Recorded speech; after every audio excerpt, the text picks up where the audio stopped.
Every year, thousands of filament spools are discarded, left to litter our natural environment, poisoning our precious wildlife.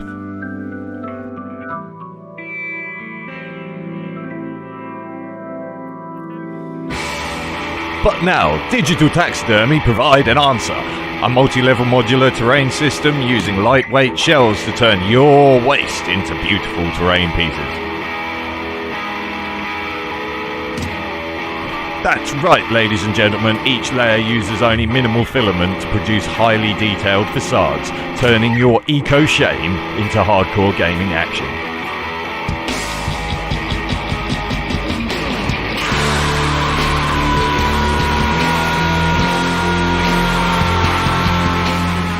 And don't forget, there's even more models to be added between now and the end of the Kickstarter. Early bird begins Friday the 12th at midnight, goes through to Sunday the 14th at midnight. Check out the Mega Bundle exclusive pack where we're so crazy we are literally giving this stuff away.